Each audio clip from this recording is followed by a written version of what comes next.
नमस्कार प्यारे बच्चों। आज आप लोग अध्ययन करेंगे राष्ट्रीय आय एवं योग्यता आधारित परीक्षा का कुछ इम्पॉर्टेंट एमसीक्यू जो नागरिक शास्त्र से लिया गया है। तो इसका कुछ वीडियो पहले बना दिया गया है, तो उसे भी जाकर ज़रूर देखें ताकि एग्ज़ाम में अच्छा से अच्छा नंबर आए। तो यहाँ पर पहला शुरू हो रहा है कि भारत के राष्ट्रपति हैं यानी कौन है, वर्तमान में बताना है। तो इस समय यानी 2024 में तो भारत के राष्ट्रपति जो हैं वह द्रौपदी मुर्मू हैं। तो पहला का ऑप्शन डी सही है। अगला प्रश्न, भारतीय संविधान में कितनी अनुसूचियां हैं? तो भारतीय संविधान में 12 अनुसूचियां हैं। तो दूसरा का ऑप्शन डी सही है। अगला प्रश्न है कि निम्नलिखित में से कौन सी भाषा संविधान की 8वीं अनुसूची में नहीं है? तो वह भाषा है भोजपुरी। तो तीसरा का ऑप्शन सी। अगला प्रश्न है कि भारतीय संविधान कब लागू हुआ? तो भारतीय संविधान 26 जनवरी 1950 को लागू हुआ। तो चौथा का ऑप्शन बी सही है। अगला प्रश्न, भारतीय संविधान बनाने में कितना समय लगा? तो भारतीय संविधान बनाने में 2 वर्ष 11 माह और 18 दिन लगा। तो पांचवा का ऑप्शन ए सही है। अगला प्रश्न है, भारतीय संविधान का कौन सा अनुच्छेद अस्पृश्यता के आचरण को प्रतिबंधित करता है? तो इसमें छठवां का ऑप्शन है सी यानी अनुच्छेद 17। फिर अगले प्रश्न की ओर चलते हैं। तो अगला प्रश्न इसमें है कि भारत में पहली पंचवर्षीय योजना प्रारंभ हुई, यानी कब प्रारंभ हुई? तो वह 1951 में प्रारंभ हुई। तो 7वां का ऑप्शन डी सही है। अगला प्रश्न, रिजर्व बैंक ऑफ इंडिया का मुख्यालय कहाँ स्थित है? तो रिजर्व बैंक ऑफ इंडिया का जो मुख्यालय है वह मुंबई में स्थित है। तो 8वां का ऑप्शन बी सही है। अगला प्रश्न, सुरेश तेंदुलकर समिति किसके यानी किससे संबंधित है? सुरेश तेंदुलकर यानी तेंदुलकर समिति किससे संबंधित है? तो यह समिति गरीबी से संबंधित है। तो 9वां का ऑप्शन ए सही है। अगला प्रश्न है, उत्तर प्रदेश के उच्च न्यायालय के मुख्य न्यायाधीश को शपथ कौन दिलाता है? तो उत्तर प्रदेश का राज्यपाल। तो 10वां का ऑप्शन डी सही है। अगला प्रश्न है, त्रिस्तरीय पंचायत प्रणाली की अनुशंसा की थी, यानी किसने की थी? तो बलवंत राय, यानी इसमें बताएंगे यानी बलवंत राय मेहता समिति ने। अगला प्रश्न, भारतीय संविधान का कौन सा भाग राज्य के नीति निर्देशक तत्वों से संबंधित है? तो इसमें कौन सा भाग होता है? तो वह होता है भाग 4 यानी 12वां का ऑप्शन सी सही है। अगला प्रश्न इसमें है कि निम्नलिखित में से कौन सा उत्तर प्रदेश का प्रथम राज्यपाल था? यानी इनमें से कौन उत्तर प्रदेश के प्रथम राज्यपाल हैं? तो वह हैं सरोजनी नायडू। तो 13वां का ऑप्शन सी सही है। अगला प्रश्न, अंतर्राष्ट्रीय न्यायालय कहाँ स्थित है? तो अंतर्राष्ट्रीय न्यायालय यह जो स्थित है हेंग में। तो 14वां का ऑप्शन ए सही है। अगला प्रश्न है, पंचायती राज का सैद्धांतिक आधार है? तो पंचायती राज का सैद्धांतिक आधार लोकतांत्रिक विकेंद्रीकरण है। तो 15वां का ऑप्शन बी सही है। राष्ट्रपति का निर्वाचन होता है, यानी कितने वर्षों के लिए होता है? तो 5 वर्षों के लिए होता है। तो 16वां का ऑप्शन बी सही है। अगला प्रश्न है, सर्वोच्च न्यायालय में न्यायाधीशों की सेवानिवृत्ति की उम्र कितनी है? तो न्यायाधीशों यानी जो जज होते हैं उनकी सेवानिवृत्ति यानी रिटायर होने का जो अवधि है 65 वर्ष है। तो 17 का ऑप्शन सी सही है।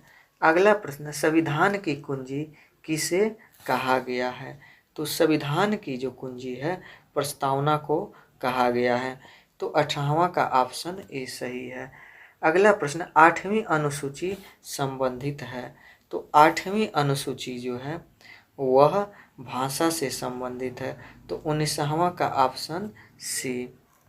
अगला प्रश्न इसमें है, प्रथम लोकसभा अध्यक्ष थे, यानी प्रथम लोकसभा अध्यक्ष जीवी मावलंकर थे।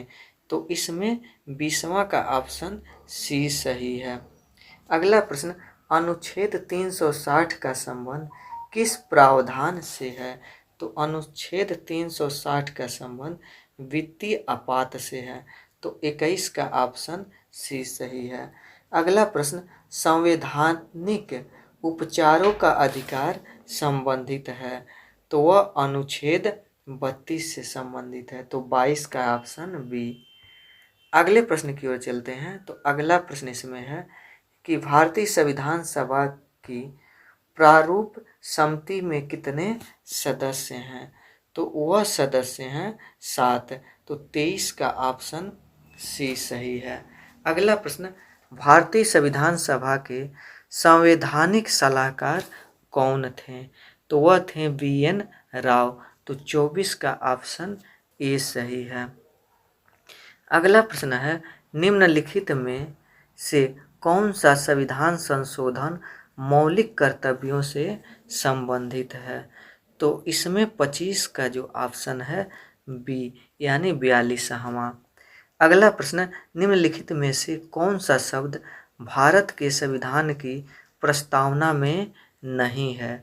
तो वह जो है शब्द वह है लोक कल्याण। तो 26 का ऑप्शन ए सही है। अगला प्रश्न, राष्ट्रीय मतदाता दिवस कब मनाया जाता है। तो राष्ट्रीय मतदाता दिवस 25 जनवरी को मनाया जाता है। तो 27 का ऑप्शन डी सही है। अगला प्रश्न है, उत्तर प्रदेश विधानसभा में निर्वाचित सदस्यों की कुल संख्या। तो कुल संख्या निर्वाचित सदस्यों की 403 है। तो 28 का ऑप्शन बी सही है। अगला प्रश्न है, भारत के मुख्य चुनाव आयुक्त की नियुक्ति कौन करता है। तो वह राष्ट्रपति करते हैं। तो 29 का ऑप्शन ए सही है। अगला प्रश्न, बच्चों की अनिवार्य एवं निःशुल्क शिक्षा का अधिनियम कब से प्रभावी हुआ। तो वह 2010 से प्रभावी हुआ। तो 30 का ऑप्शन बी सही है। अगला प्रश्न इसमें है, निम्नलिखित में से कौन निर्विरोध भारत का राष्ट्रपति चुना गया था। तो निर्विरोध वह थे एन संजीव रेड्डी। तो इसमें 32 का ऑप्शन है बी, यानी नहीं सॉरी 31 का ऑप्शन बी। अगला प्रश्न है कि अधिकतम कितने आग्ल भारतीय लोकसभा में मनोनीत किए जा सकते हैं। तो वह है 2, यानी अधिकतम 2। अगला प्रश्न, भारतीय संविधान की 8वीं अनुसूची में भाषाओं की संख्या कितनी है। तो इसमें भाषाओं की संख्या 22 है। तो 33 का ऑप्शन डी सही है। अगला प्रश्न है, धन विधेयक पारित करने के लिए राज्यसभा को कितना समय दिया जाता है। तो राज्यसभा को 14 दिन का समय दिया जाता है। अगला प्रश्न है, भारत के नवनिर्वाचित उपराष्ट्रपति हैं। नवनिर्वाचित का मतलब इस समय 2024। तो इस समय नवनिर्वाचित उपराष्ट्रपति वो जगदीप धनखड़ हैं। तो 35 का ऑप्शन डी। तो इसमें डी सही है। अगला प्रश्न, कोई विधेयक धन विधेयक है या नहीं, इसका निर्णय कौन करता है। तो इसका निर्णय लोकसभा अध्यक्ष करते हैं। तो 36 का ऑप्शन डी सही है। अगला प्रश्न है, भारत में राज्यों की संख्या है, यानी भारत में कुल कितने राज्य हैं। तो भारत में कुल 28 राज्य हैं। अगला प्रश्न, राष्ट्रपति के रिक्त पदों को भरना होता है तो कितने दिनों में भरना होता है। तो वह 6 महीनों के अंदर भरना होता है। अगला प्रश्न है कि बिहार विधानसभा में सदस्यों की संख्या कितनी है। तो बिहार विधानसभा में सदस्यों की कुल 243 सीटें हैं। तो इसमें 39 का ऑप्शन सी। शिक्षा के अधिकार को मौलिक अधिकार में जोड़ा गया है, यानी कब जोड़ा गया है मौलिक अधिकार में, यानी जो जरूरी है, तो वह है सी, यानी 2002 ईस्वी में जोड़ा गया है।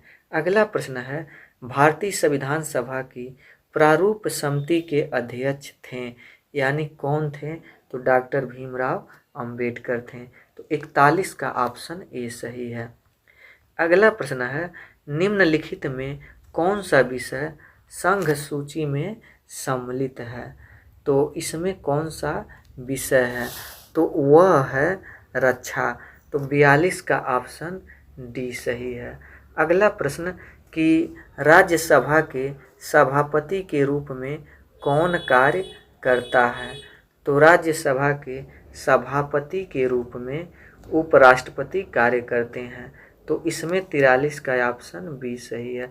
अगला प्रश्न, निम्नलिखित में से कौन भारतीय संविधान की एक मूल विशेषता नहीं है, तो वह है राजतंत्र, यानी 44 का ऑप्शन बी सही है। अगला प्रश्न इसमें है, मानवाधिकार दिवस कब मनाया जाता है, तो मानवाधिकार दिवस वो 10 दिसंबर को मनाया जाता है। तो 45 का ऑप्शन डी सही है। अगला प्रश्न, भारतीय सेना का सर्वोच्च सेनापति है, तो भारतीय सेना का सर्वोच्च सेनापति वो राष्ट्रपति होता है। तो 46 का ऑप्शन बी सही है। अगला प्रश्न, संयुक्त राष्ट्र संघ की कौन सी संस्था सार्वजनिक स्वास्थ्य के क्षेत्र में काम करती है, तो वो है WHO। तो 47 का ऑप्शन सी सही है। अगले प्रश्न की ओर चलते हैं।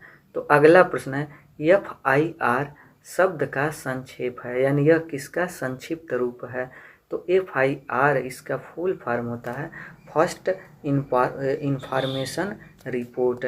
तो इसमें जो है 48 का ऑप्शन ए सही है। अगला प्रश्न, निम्नलिखित में से कौन उपभोक्ता सहकारी समिति की विशेषता नहीं है, तो वह है सी, यानी जातिवाद का महत्व। अगला प्रश्न इसमें है कि भारतवर्ष में सुप्रीम कोर्ट का जज किस उम्र तक सेवा में रह सकता है, तो 65 वर्ष की उम्र तक। तो 50 का ऑप्शन ए सही है। पाकिस्तान का स्वतंत्रता दिवस कब मनाया जाता है, तो 14 अगस्त को मनाया जाता है।